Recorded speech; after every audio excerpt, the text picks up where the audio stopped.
own introductions. We do like to ask you all to introduce yourselves when you first join. So thanks to everyone who has already done that. If you have not, please just go ahead and type the name of your organization and the city and the state in the chat box too. You don't need to type your name. We actually see that automatically. Great to see those things come in. And now that we are warmed up using that chat box, let's get ready to use it for questions. That is how you will ask questions during this webinar. All lines will be on mute, so if you have any questions, please put them in that chat box. We may wait until an appropriate time to pick them up because I like to go through a chunk of content first before we pick them up to make sure that everything's hanging together. Because we are doing a training on a competitive process, there are a couple of questions that I might not be able to answer. The first are questions that are super duper specific to your organization or your situation, or I just don't have the answer, I just don't have the information handy. Those kinds of questions I won't be able to answer, but you can get an answer by emailing 2020rsvp@cns.gov. Once again, that is 2020rsvp@cns.gov. And while I did type it in the chat box over there to the right, you don't actually even need to use that, because if you look in that box that says Senior Core Resource Links to the bottom right of your screen, you scroll down, it is the final link in that box. So that is where you can go to get answers to questions we won't be able to get to here. In addition, there are some questions no one at CNCS can answer, no one at the Corporation for National Community Service, and that's because this is a competitive process. What we can't do is we can't provide individual assistance or one-on-one coaching. All right, that's really going to be up to all of you to craft your most compelling application. So that's where the line is. I'm here to provide information. I help you find information that might be helpful, but I won't be able to offer you advice or tell you what to put in your application because, of course, you know your community best, and that's what we want to see here today.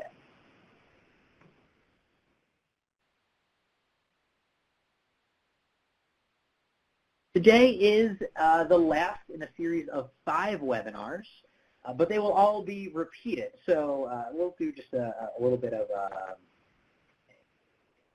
canvassing of the room to see who's here in just a minute. But I think this particular topic is interesting because in some ways it is, I don't want to say the most boring, but it's certainly not the most interesting part of these webinars. We're going to be talking about submitting your application in eGrants, actually pushing the buttons to get that application to us. So even though it's not super interesting, it is super important, obviously, because without that information, we can't review your application. You can't get in the running. You can see the other webinars that we have offered on the screen right now. We've actually already posted recordings of the first 3, the ones that happened last week. We've got a recording in the queue. It's still being processing for our webinar earlier this week, and then, of course, we're doing our webinar here today. These 2 recordings should be up, I would say, by about the middle of next week, I would check, to see if they are up on the competition page.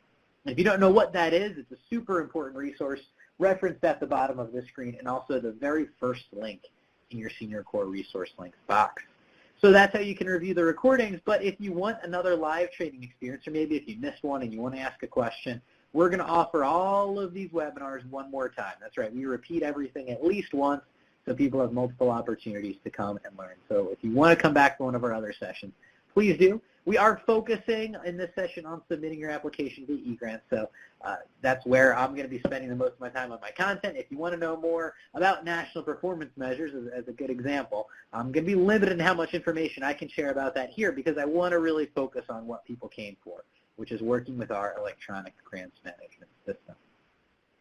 Now let's do that canvassing of the room. Let's see who is here. LSI team, if we could go ahead and bring our first poll onto the screen, that would be great.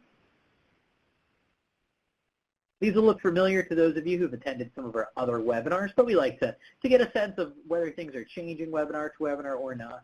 So far, for all of the webinars that we've done, we have had mostly organizations that have received a federal grant before, and it looks like this webinar is no exception to that. So that's good. You should have some familiarity with the process. The electronic grants management system that we use, that this particular federal agency uses, is unique to us, so you will have a little bit to learn here. Okay, let's go ahead and get the second poll up.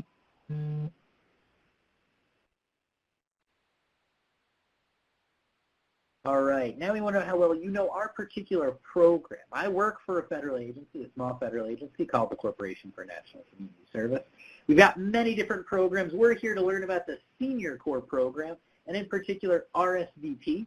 So let's see who knows our work. It looks like we've got mostly current grantees in the audience. Well, that's good, because you probably are a little bit familiar with the electronic grants management system. Of course, if you are brand new to this, that is okay too. We're going to start from square one to make sure everybody's working with the same information. Okay, LSI team, let's go ahead and pull our third poll in. Let's also just get a general feel for the primary focus of your organization. We know, of course, that most organizations actually work in more than one of these fields. So just go ahead and pick the one that you think best captures the work that you do. Pick the one that you think best captures the work that you do, knowing, again, that that's probably going to be somewhat of a simplification. As we see the answers come in, this is pretty consistent with what we typically see with aging and volunteerism at the top of the list. Okay, LSI team, let's jump to the last poll. Let's just do the last poll. Let's jump to the one about who's been with us before on one of these webinars.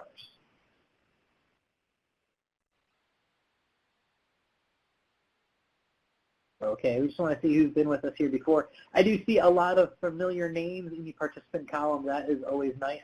If you are brand new, though, of course, don't worry, because as I already mentioned, you'll be able to go and view recordings for other sessions or attend one of our live sessions later on. All right, it looks like we've only got one person who's brand new, so good to see all of you back again. And for that one person, welcome. Don't worry, we'll make sure you're caught up. Okay, thank you very much, LSI team. So for our content here today, we're going to do two chunks. First, we're going to go over some competition basics. I'll do that very quickly because it looks like most of you have gotten it from me before, maybe more than once. And then we're really going to shift to the focus of today's webinar, which is the notice of funding. Sorry, not the notice of funding opportunity. That was a different one. The electronic grants management system. So let's do the high overview. I could probably ask some of you to do this in the chat for me by now, but we want to make sure that everybody does have this super important information. And you know what? It never hurts to be reminded of key things like these important dates. Applications are due by 5 p.m. Eastern Time on September 25th for the RSVP program. There's an optional notice of intent to apply due tomorrow at 5 p.m. Eastern Time. That is optional. This competition is limited to specific geographies, which are outlined in Appendix A. And what you'll look at when you see Appendix A are 3 major things that you want to focus on. First is that geographic service area. So an organization applies to this opportunity to serve a specific geographic area, usually expressed in terms of counties or cities. And there is a maximum amount of funding available to serve that area. In addition, there is a minimum number of unduplicated volunteers that they must carry as they serve that area. So those 3 things are tied together, that service area, the maximum amount of funding you can request, and the minimum amount of unduplicated volunteers you must carry.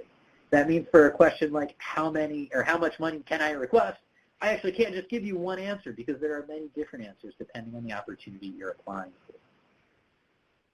This is an example of what you might see in Appendix A. This is actually drawn from the very first entry in the appendix.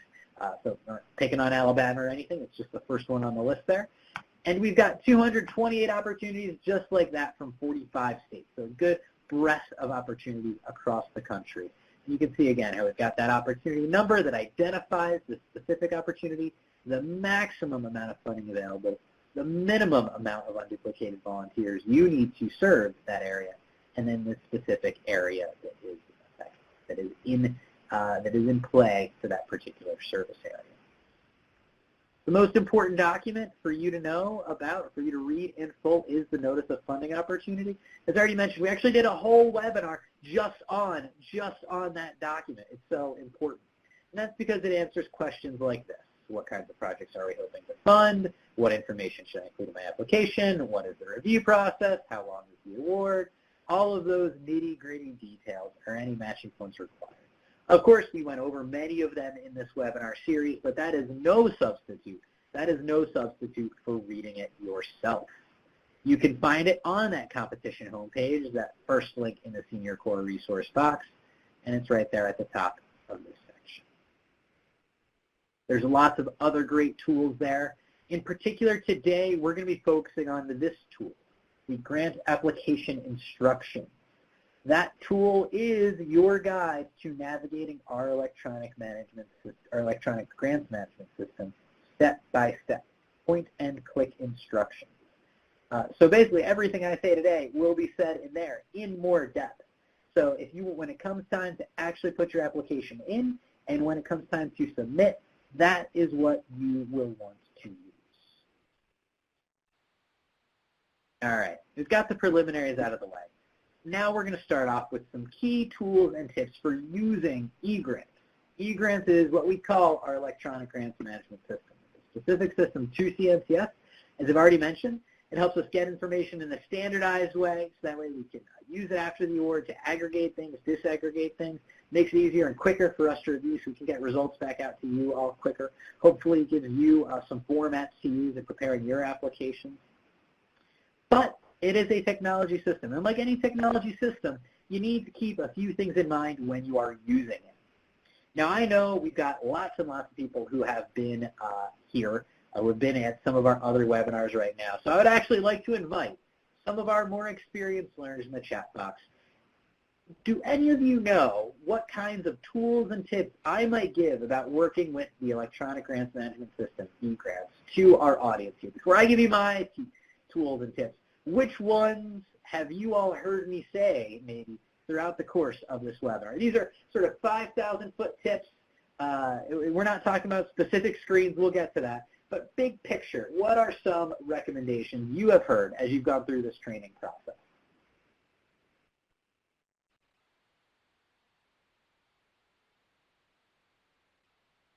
Okay, I see a couple of things coming in already. Use a Word document. Yes, that is definitely going to be one. Save often. Yes, save often in the system. Those are all very true. That's mostly what I see right now, right? So do your work in a Word doc. Doesn't have to be Word. Any word processing application, WordPerfect, Google Docs, any word processing application will work. And then copy and paste it into eGrants. eGrants is not a great composition tool, right? It's much better for capturing and passing along information than it is for wordsmithing. Susan adds, the help desk is your friend. Yes, that is right. There is a hotline for technical issues. The help desk is your friend, and information to contact that is in the notice of funding opportunity. So let's recap. I think you guys hit the major points, right? Use a word processing document or word processing program and copy and paste it into the system itself. I didn't hear anybody say this. Hopefully that doesn't mean that you're not planning to do it. But prepare to submit your application well in advance of the application deadline. Prepare to submit your application well in advance of the application deadline. This goes hand in hand with Susan's comment about the help desk being your friend. Guess when the help desk is going to be really, really busy?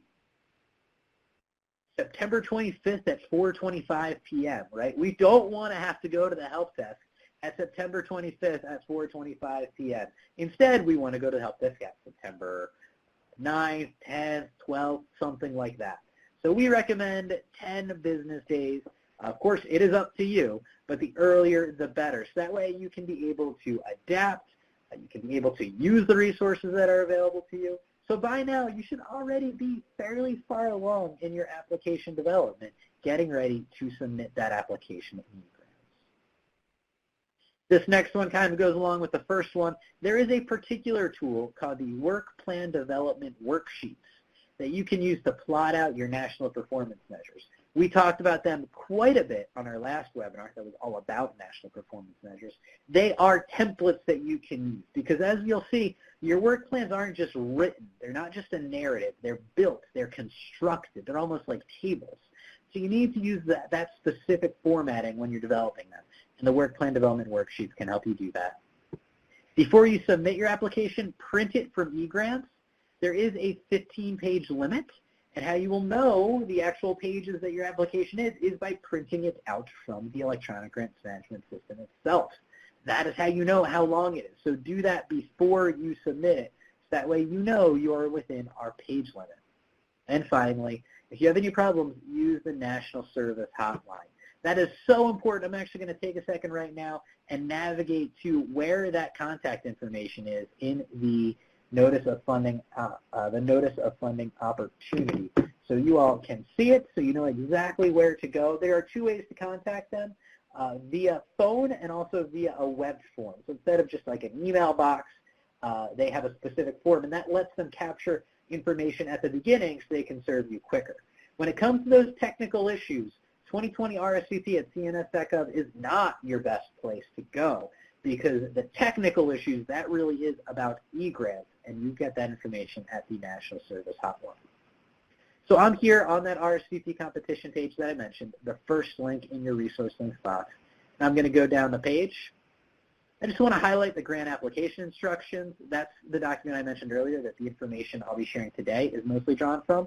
But for this, we're going to check out the notice of funding opportunity and define the hotline information. I'm just going to do a quick Control F, hotline. Here you go. That is actually talking about if there is a problem. Let's jump to, here we go, all the information you need about the National Service Hotline. Applicants should contact the hotline at that number or via web form if they have a problem when they create an account or prepare or submit the application. And then it's got the hours listed there. So please do use that resource if you need to. Hopefully you won't need to, but you never know.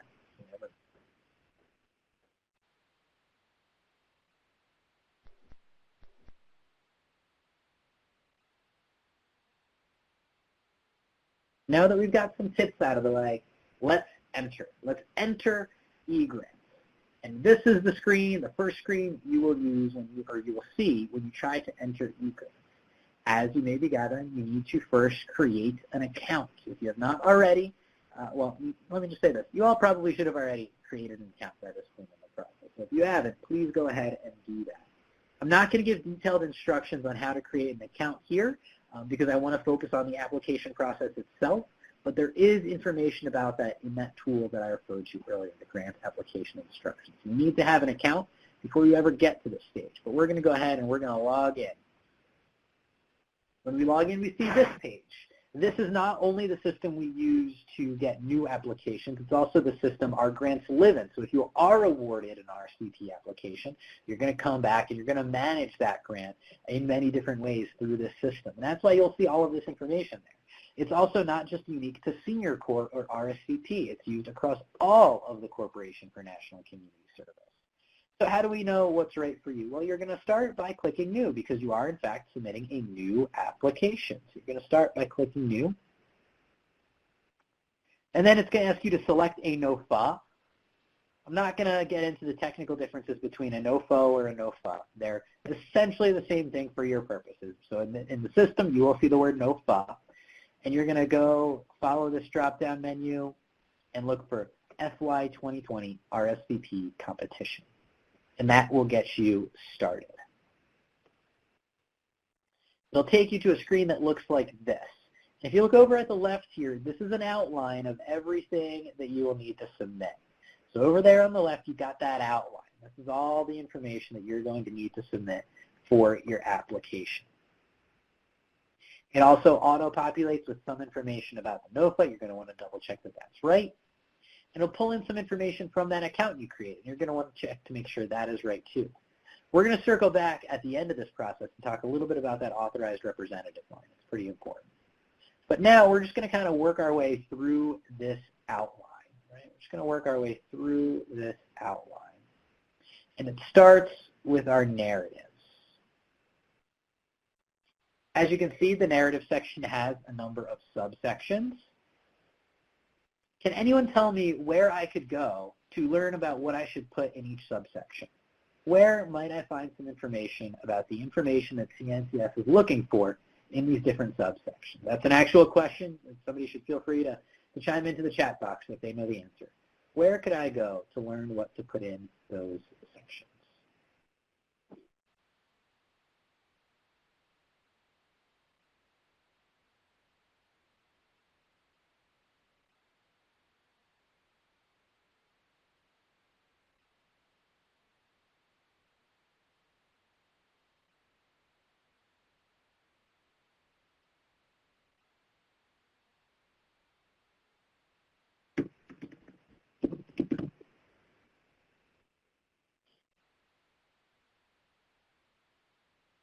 Okay, I see 2 suggestions.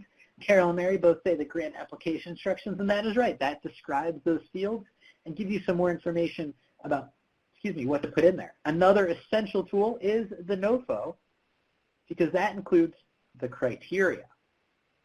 So you're going to want to use those 2 things in combination. The grant application instructions tell you what to put there. The NOFO tells you how we're going to evaluate it. And you're going to want to be thinking about that as you develop your application. There are 2 sections that you're not going to have to enter any information for. That's the other section and the PNS amendment section. So do not worry about those. Next, we're going to talk about the work plans. This is the part of the application where you're going to tell us about your performance measurement plan, right? Some of you, many of you, most of you, have come along to some other webinars where we've talked about that. It's a very important part of the application where you tell us what you're going to do, project specific output and outcome targets, and tell us how many unduplicated volunteers you're going to be involving in each activity to give us a sense of the scope of your work. As I said before, this is structured. It is built more than written. Let's see what that looks like. When you first enter the work plan section, this is what you will see. It'll be completely blank, and you will need to click Begin to get started. Once you get started, you're going to have an opportunity to start building things out. And the first thing that you'll do is you'll select objectives and focus areas. Now, those of you who've attended one of our earlier webinars will remember that the focus areas are the areas where you must have some RSV, you must have some activity. And within each focus area, there are more specific objectives. So the things we see here like disaster services, economic opportunity, education, economic or environmental stewardship, and so on, those are focus areas, and the objectives appear underneath that. This is a waterfall menu, meaning when you click on one of the titles, then you will see the objectives. So we don't see Healthy Futures here, or we don't see the objectives underneath Healthy Futures here because we haven't clicked on it. But if we did click on it, we would see those. This is a really great place to point out how important it is to develop your work plans before you get to eGrants using those work plan development worksheets. Because I'm going to select all of my objectives at this screen. Yes, I can come back later and add more if I want to, but as we'll see, this is going to send me on a path to give the system certain information. And if I don't click everything I need, it's just going to be complicated to go back because the system's going to really try to make this error-proof. It's going to try to walk me through it step by step. But in order to do that, you kind of need to have all of the information at once. You're going to select all of the objectives you plan to program to, and you're even going to choose one to be your primary focus area.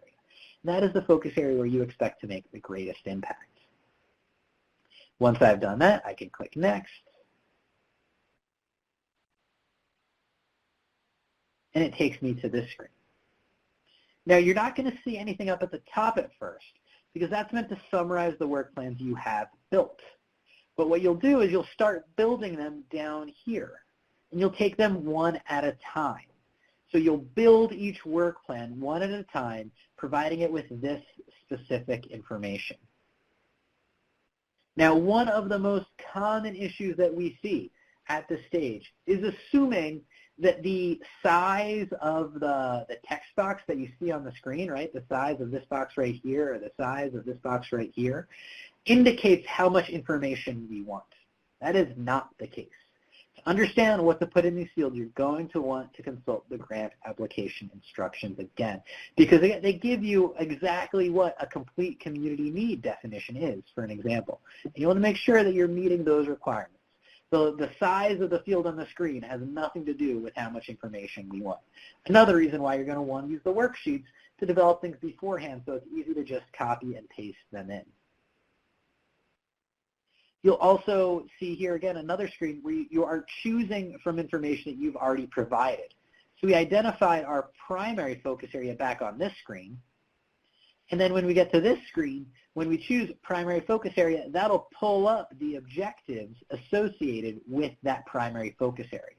So you can see how it's all connected, right? We chose economic opportunity as our primary focus area, and therefore the objectives we have to choose from are those economic opportunity objectives. So what you put in at one stage of the process is going to filter through to the next screen. The system's really trying, again, to be error-proof here. Now what we've done is we've jumped ahead at this screen to simulate what it looks like when you've entered several of those work plans, right? So you're going to build them in this screen, providing all of the information here. And what you'll do after that is you'll start to choose your output and outcome targets and allocate your volunteers and identify your volunteer stations. So we've had to go through this screen for each one of the 4 work plans that you see here, right? So for this application, we built 4 work plans in that screen. We identified all of the objectives on that very first screen, and now it's time to program my unduplicated volunteers and set my output and outcome targets. The very first thing I need to do is enter my total number of unduplicated volunteers. And again, this is because the system is smart, and it's actually going to check to make sure that your math all adds up and that all of the information you put here adds up to that number, right? The system is smart like that. But you can't enter any information in these fields until you enter information in this field. So we've gone ahead and done that. For this example, we entered 100 to keep it simple. And now it's time to fill out the rest of these fields. Your output and your outcome targets. Actually, we talked about this on a prior webinar, and since we've got so many experienced learners here, can anybody tell me how you would get your output and outcome targets? Where do those come from? Where could you figure out your output and outcome targets? Can anyone in the audience tell me?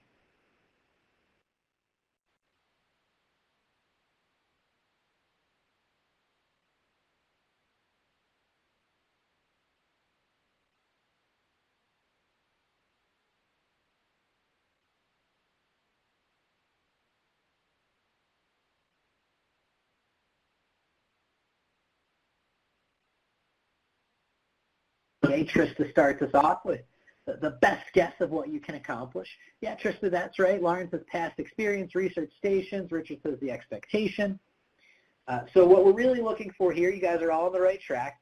I might shy away from the word guess, right? It's a very informed guess. It's a projection. You don't know for sure, but you do want to do the kind of research that Lauren indicates about what you think you will achieve in a given year. And you're just going to kind of project out. Maybe you've been doing similar work and you can build off that. Maybe you've been working with your stations and your community partners or an advisory board or a board of directors, but you want to make an informed projection about how many actual people you will serve in most cases, because this is mostly a people target, and then how many you think will experience a change in their life as a result of that service, because that's mostly what the outcomes target.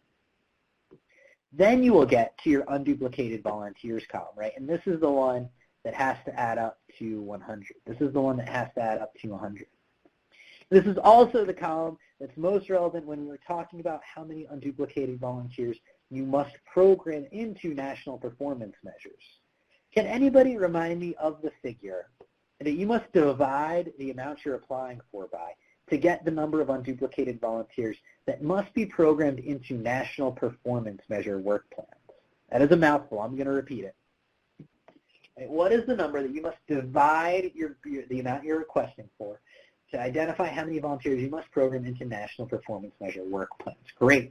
Despite that rather lengthy question, I see Allison, Trista, Richard, and Mary, and Heather are all on top of it, right? For every $1,000 in federal funding you request, you must have at least one unduplicated volunteer in a work plan that results in national performance measures. So we don't know how many. I don't think we ever looked at a sample grant amounts. We don't know how much this applicant is requesting. So we don't know exactly the numbers that need to go here, because we don't see an other community priorities row down there at the bottom, right? Not all of your unduplicated volunteers need to have outputs and outcomes.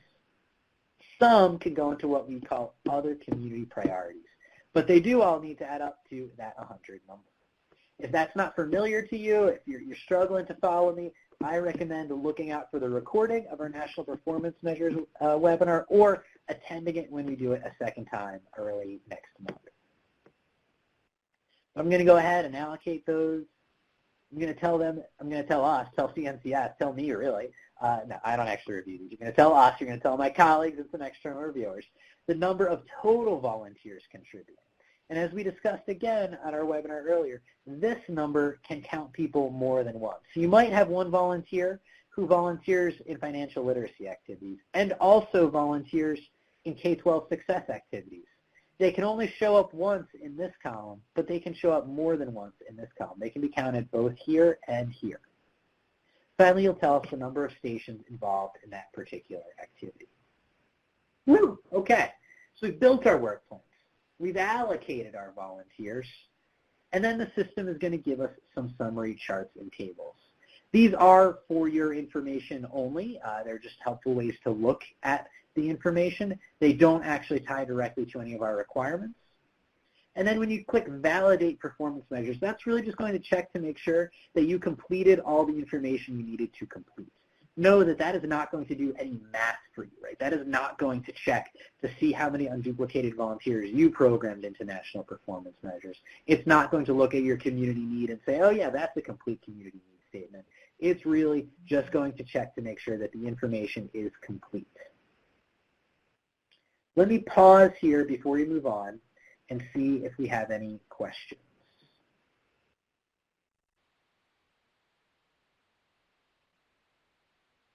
Okay, Marissa asks, is there a percentage of unduplicated volunteers that you have to have assigned to your primary focus area? Marissa, there is not. There is no specific mathematical requirement to your primary focus area. We just say it's where you expect to make the greatest impact. You could even come up with a scenario where you have less unduplicated volunteers in that focus area than others. If maybe there's a focus area where you're engaging a lot of people, but they have a very light touch, and there's another focus area where you're engaging relatively few people, but they're volunteering, let's say, 5 times a week for 9 months, that might be a greater impact than if there's a bigger number of people who only volunteer for 2 hours all at one time. So it's really up to you. It's where you're making your greatest impact. Bruce Young says total number of volunteers is over a 3-year period. Great question, Bruce. All of these are annual counts. Let me clear out some of my scribblings here. All of these are on an annual basis, right? So what you're putting in here for all of these is the number you expect to engage or reach in a given year, in a single 12-month period. And let's see. Allison asks, does a grantee need to apply for the entire funding amount available in their service area? And Allison, you do not. That is a maximum amount available. However, there are certain restrictions on how much of that service area you serve. So go ahead and consult the FAQs for some more guidance on that. If we have time at the end of the webinar and you want to dig in, Allison, leave us a question when we're taking questions at the end, because the FAQs do talk about how much you need to serve that geographic service area, but you can request less funding than the total amount available. Marlene asks, is there a percentage of volunteers that has to be divided in the 3 years? And no, Marlene, again, these are annual figures. So what you're going to do is you're going to put this number in, and that'll be what you expect to do, the outputs and outcomes you expect to reach annually, and the number of unduplicated volunteers you expect to have in a given 12-year period. Now, we know things change, and once you get in the door, right, once you're awarded an RSVP grant, there are opportunities to look back at your projections and maybe adjust. There are some limitations on that because this is a competitive process, and it wouldn't be fair if as soon as somebody gets an award, they turn and say, you know what, I'm going to totally change what I do. So you can't change everything, but you can adjust in some ways in case you're learning more as you go. And then we actually look at your performance at the end of year 3, at the end of year 3. Allison asks, I know this question was already asked, total vols is each year or the 3-year period? Annual. All of these, every one of them, is meant to be an annual, well, some of these aren't numbers. Sorry, the ones that are numbers are meant to be annual measures. So annual measures, not cumulative for the total 3-year period. In other words, let's say I am working in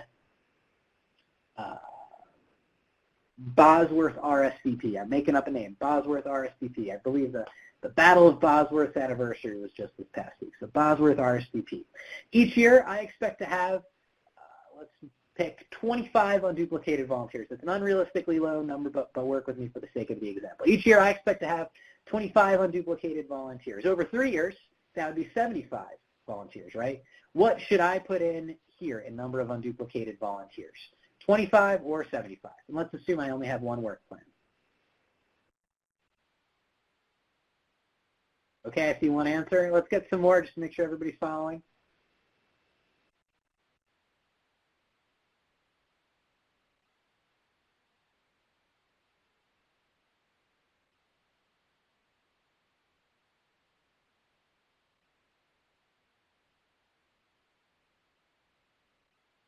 Okay, seems like we're following there, 25, right?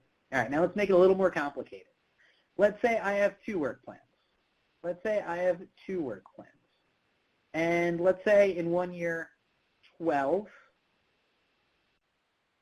are going to be primarily engaged in financial literacy, and another 13 will be primarily engaged in K-12 success. I think that adds up to 25. But now let's say 5 of these volunteers also participate in this program. They just do so less frequently. It's less of a significant part of their volunteering. What number would I put in my total volunteers contributing? What number would I put in my total volunteers contributing in this scenario?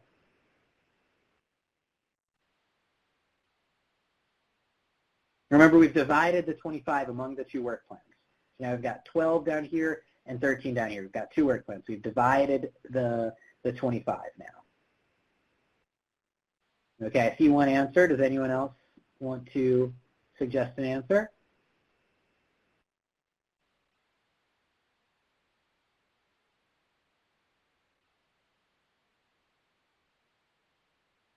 Okay, Renee and Heather have it. It's 17. Allison, maybe just a math error there, right? 12 plus 5 is 17.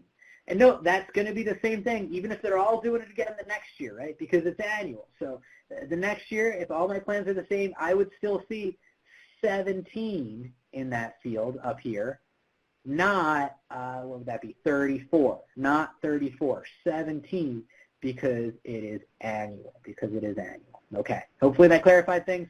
If not, we can pick up some more questions at the end. All right, after you validate your performance measures, going to check to make sure everything is okay. Then you're going to go back to the full application by clicking that button right there.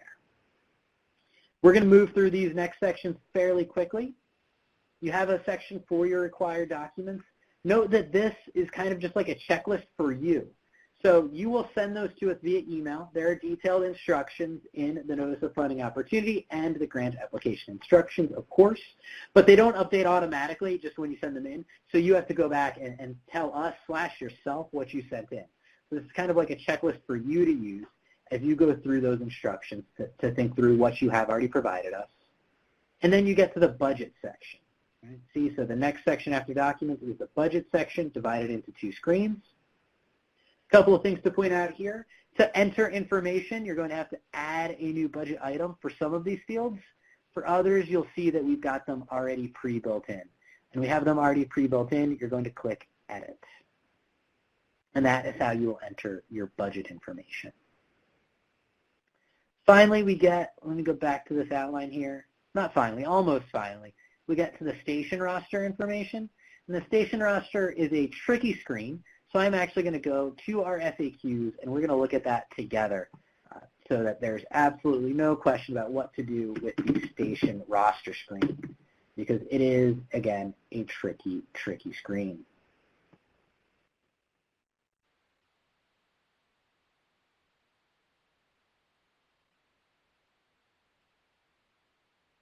So I'm in the FAQs now. If you want to know how to get there, back to our Notice of Funding Opportunity page, down here, Frequently Asked Questions. And I'm down at question 6.6. And what it says is, the station roster is not a required document for this competition for new applicants. If your application is selected for funding, the station roster will be submitted at a later time by your program officer or portfolio manager. Your application should be submitted in eGrants without that section completed. If you are an existing grantee applying for the same opportunity as your existing grant, in other words, if you're an incumbent, you have an RSVP award, and you're just applying for that same service area that you already have, you do need to include your station roster. If, however, that existing grantee is applying for a different or additional opportunity, so if you're expanding or moving maybe, then you do not need to submit a station roster. Your application is, for the purposes of this exercise, new, we would say. So you do not need to provide that information. So a little bit complicated. If you're brand new to the process, you don't need to complete that station roster screen. If you're an existing grantee applying for the same opportunity as your existing grant, you do need to complete it. Hopefully you already have that information. If If you're an existing grantee applying for a different or additional opportunity, though, you are new for the purposes of this process, and you do not need to provide.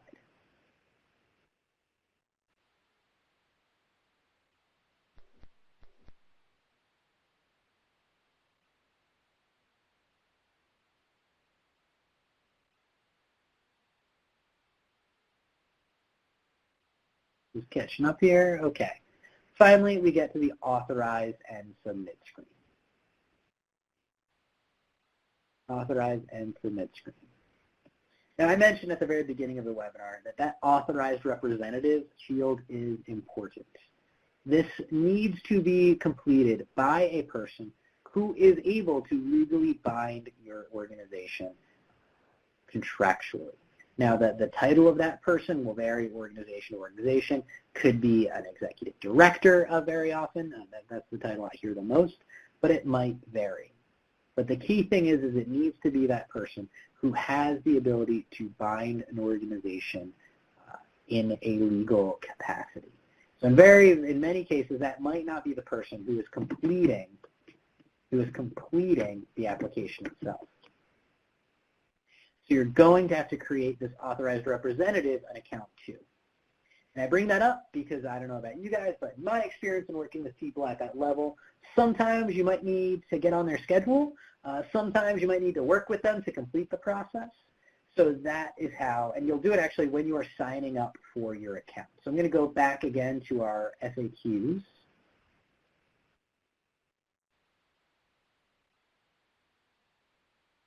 And behind the scenes here, I've jumped to question 4.2. How do I enter that authorized representative in eGrants? Well, they must log into eGrants with their own user account and submit the application. That is how they do that. They must log in with their own user account, and you'll be able to do that. You'll be able to do that when you are creating an account. So what I've also done is I've skipped over here to the grant application instructions, showing you guys that tool that I talked about earlier. You can see the instructions here, and I'm going to do a quick search for my authorized representative information. And you can find that there's more information here. There's more information here about how to get that person in the system and how to make sure that they are submitting that application appropriately. Okay. That is all our formal content here for today. We've got a few review questions, but before I dive into them, I would like to take some questions from all of you. So please let me know if there are any questions in the chat. While we wait to see if any questions come in, LSI team, why don't we go ahead and pull over our first poll question now. This is just meant to be a little bit of a review. Go ahead and fill that out while you are typing your other questions if you have any. You should submit your application at the application deadline, 5 p.m. Eastern Time on September 25th, well before the deadline, 5 p.m. Eastern Time on September 25th, or after the deadline, 5 p.m. Eastern Time on September 25th. It looks like one person has decided to troll me by saying that they are going to submit their application at the deadline. Do not plan to submit your application at the deadline. Cannot stress that enough. Life happens. Things go wrong. You get delayed. You run into a screen you weren't expecting. By all means, plan to submit your application well before the deadline. Again, we recommend 10 business days. I haven't seen any questions come in, although it does look like some people are working on some. So let's go ahead and get our second review question there while we wait.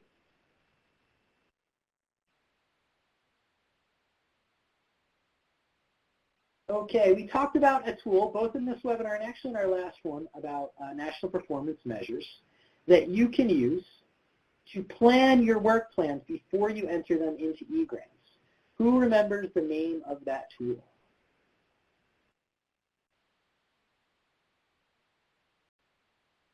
It looks like we're on board with that. Yes, that is called the Work Plan Development Worksheet, available on the competition homepage, and there is a link in their Senior Core Resource Links box for that.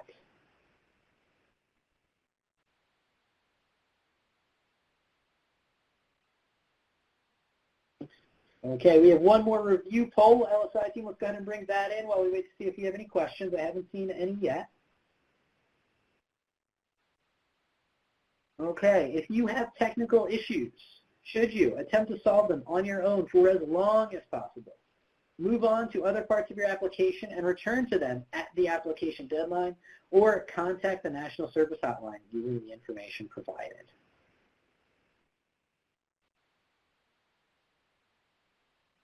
Okay, great. Looks like we're tracking there. Contact the National Service Hotline. Don't spend days or weeks attempting to solve a technical issue. Of course, give it a good go. But if you're not finding success, then use the resources available to you. We do not want this process to be a test of who can solve eGrants, right? It is not about navigating the maze of a particular piece of software. It's about evaluating the quality of your application and the programs that they describe. So we don't want anybody to run into issues on that process. So use the resources available to you. Speaking of those resources, I am just going to, thank you, Alice. I think you can go ahead and pull that poll away. I'm just going to quickly jump back up to remind everybody that if you are looking for a refresher on any information that we talked about today or maybe that we didn't talk about today, remember to come on back for our second round of training opportunities where we'll do all of this again. Side team, if I could ask you to go ahead and bring our 2 satisfaction survey questions onto the screen as well. If everybody in the audience could just take a minute to fill those out, we really appreciate it. It helps us know how well we're doing. Side team, it'd be great to get them both up there if we can. Perfect.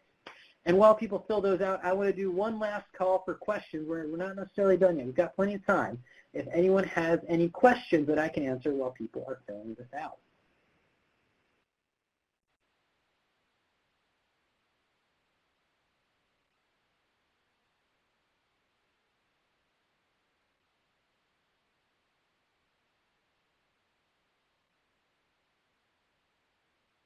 Seems like everybody's already to start their Labor Day weekend, maybe. Okay, I get it. Okay, that's fine. I won't belabor the point.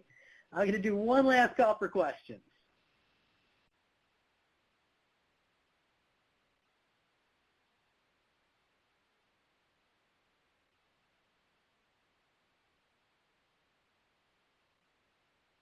Oh, here we go. Okay, I see some questions came in. Apologies. Okay.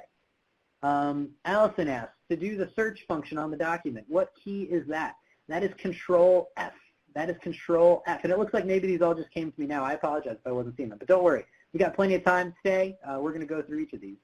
Control F is the easy way to do a quick search within a PDF document to find something. Marissa says, if there is an issue with a submitted application, an area not addressed, will CNCS notify you? So, Marissa, there's kind of two answers to that. The eGrants system does have certain checks in place just to make sure you're providing complete information. There are some fields that will show up as required. However, once you hit submit and that application gets to us, there's no opportunity for us to go back and provide individual information about what has or has not been provided, right? Once you hit submit and that application gets to us, then that application will be evaluated as it was submitted. Kelly asks, any chance the station roster from our existing grant can be migrated into the new grant application? Asking, I believe, for an existing RSVP, and I'm sorry, but you will have to enter it in as if it is a new application. Barbara asks, does it have to be 15 pages? 15 pages is the page limit for applications for this competition. However, there are only certain parts of the application that need to be within that 15-page limit, and you're going to want to consult the notebook to see the particular sections that are included. Of course, it does include the narrative, right? Of course, it does include the narrative. I think a couple other sections. So consult the Notice of Funding opportunity to see that. Laura asks another question about the minimum number of unduplicated volunteers. The notice says we need 150 volunteers. What if year 1, our startup, we only reach 70, but by year 3, we do have 150? So, Laura, all I can say right now is that we evaluate success at the end of year 3. We evaluate success at the end of year 3. In terms of what happens from the beginning to the end, there's a lot of whys and whats that go into that, so I can't answer all of those scenarios right now. Because I don't want to give an answer that might be right in some instances, but might not be right in other instances, and we don't have time to get through all of the nuance in all of them. So what I will say is that performance is evaluated at the end of year 3, and if you would like more specific information, that's a great opportunity to use the 2020 RSVP at CNS mailbox. Trista asks, can we add a performance measure in a continuation grant? For those of you who don't know what the term continuation means, that is what happens after you are awarded a grant when you move on to a new budget year. Trista, because here we are talking about the competition, I'm going to have to refer you to your program officer. Sorry, Trista, but here we're going to only take questions related to this specific process. Richard asks, I noticed one opportunity number had 3 counties, $98,000 and 400 unduplicated volunteers. How is this calculated to get 400? So Richard, there are a couple of different things that go into the numbers that you see in Appendix A. In reality, a lot of them are just historical. The way our actual legislation is written, we need to compete these service areas the way they have been served in the past. So a lot of what we need to do is actually just take the history and maintain that. And that's because the actual law written by the U.S. Congress, approved by the President, that gives us the ability to do this, says we need to do it that way. So that's where a lot of this comes from. I can't speak to any particular opportunity number or the history of that specific one, just because I don't have that information, but that is often how we get there. Jane asks, for measuring outcome measures, do we only look at individuals served or how many times an individual is served by the activities? Jean, great question. It's not necessarily going to be either of those. So first of all, typically individuals served will be an output, not an outcome measure, right? When we're talking about outcome measures, we're actually looking at people who have experienced some kind of change, not just the people that you have touched.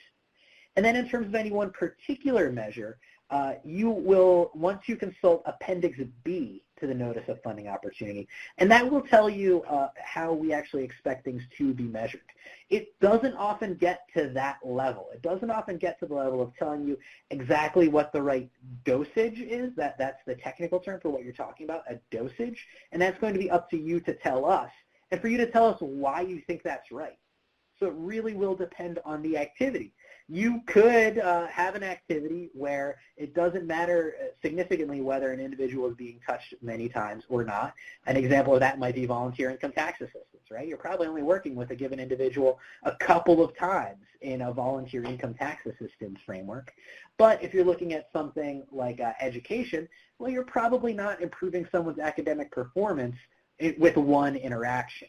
So it's going to be up to you to think critically and to work with your partners and your stations to think critically about what makes sense for your particular activities and use our national performance measures to guide you.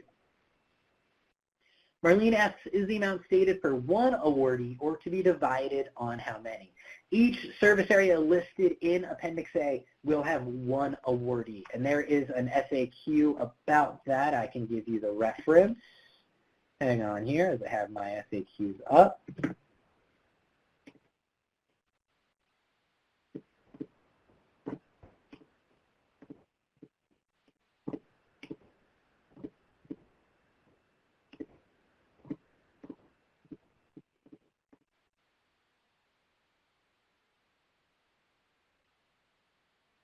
Hang on just a second, I am still here.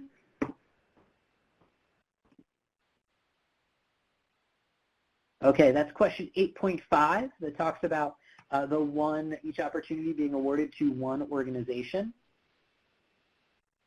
And I also mentioned earlier, I just want to go back, that I talked about geographical presence. Sorry to pull the polls down. I'll put them back up before we go here. But I did mention that I talked about the geographical presence in the service area. And on here in our FAQs, and Section 8 is going to have that kind of information. So the geographic service areas as described in Appendix A vary. Some include one county, some include multiple, some include both. Are we required to have a volunteer station in each city or county? And there are several other questions along those lines that talk about the geographic footprint we need. Okay, now I apologize. I don't know why there was a brief delay in those getting through to me, but now I believe I don't see any more questions, so I will do one last call for questions before we sign off here. Got time for maybe one more?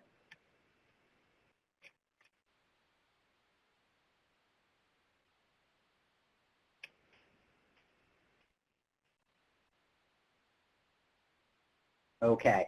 Not seeing any, I'm going to go ahead and sign off here. Please, if you haven't already, take our questions, or sorry, take our brief surveys. to give us a sense of how we're doing, helps us improve, make sure we're giving you the information you need. You see that up on your screen right now. Thanks to everybody who joined us not only today, but for all of our first series of webinars. So it's great to see lots of people coming back. We really appreciate it. And we really, really appreciate this time of year and the opportunity to introduce a wonderful program to all of you, and also to reaffirm our commitment to those of you who have made it a wonderful program for so many years. I hope everybody has some fun Labor Day plans in the works, and it's not just working on applications. And please do feel free to come on back for our other training opportunities. There's no maximum number of times that you need to attend or that you can attend. All right, that'll do it for us. We hope to see some wonderful applications soon. Thanks, everybody, and have a great weekend.